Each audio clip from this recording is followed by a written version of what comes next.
Hey guys, welcome to Daddy Share Space and welcome to my channel. So today I just wanted to come on here and do a fairly short video. I just got through watching a video from benchdogs.co.uk where they went over a base for compact routers. This particular base works with DeWalt, it works with Makita, it works with Milwaukee and Bosch, I believe. There may be another brand, oh, and also Hitachi. So it's a pretty cool base because it gives you the ability to use different components that will give you the ability to like either self-center, to use it on a guide rail of your choice, and then also to be able to give you a larger base to work with. It also has a lot of other little areas where you can add, I guess, different attachments and devices to it. It has the ability to be able to use a router template, and you can get it all together in like a sustainer kit. Now, the price is probably about, I think it's about 300 bucks US from what I saw when I looked it up online. And I find it pretty fascinating and pretty cool because it doesn't matter which platform you're in. You could be, with the Hitachi, you could have the Milwaukee, you can have the DeWalt, you can have Makita, you can have any one of those brands and you can buy this particular device with the proper base plate, and that would give you functionality that you don't find on everyone's tool. Now, for me personally, my first experience with a router that runs along the rail, I got the idea from Festool. However, the first router that I purchased that had that ability was the Makita 18-volt router.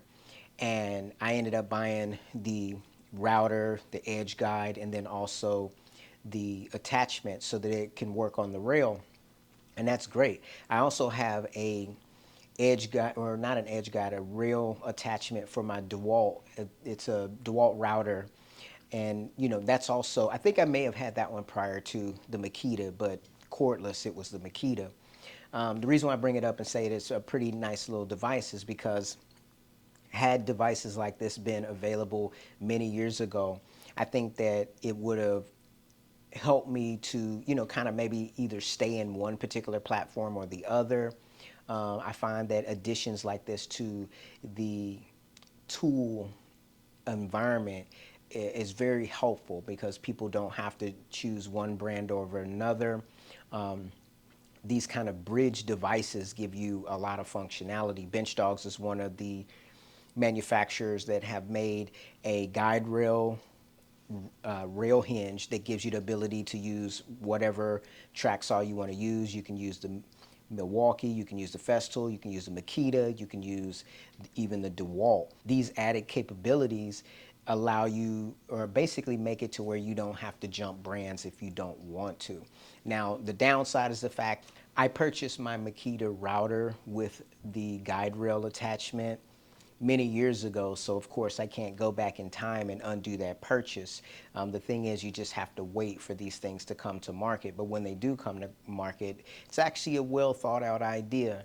Now, of course, I would have to get my hands on it to determine if it's actually really useful in all kinds of different settings. Like sometimes you buy an adapter or an accessory and it may either remove functionality or cause some, have some unexpected consequences, if you will. So it's definitely a device I wouldn't mind taking a look at. I may pick it up in the future, but for right now, I just wanted to comment on the device itself.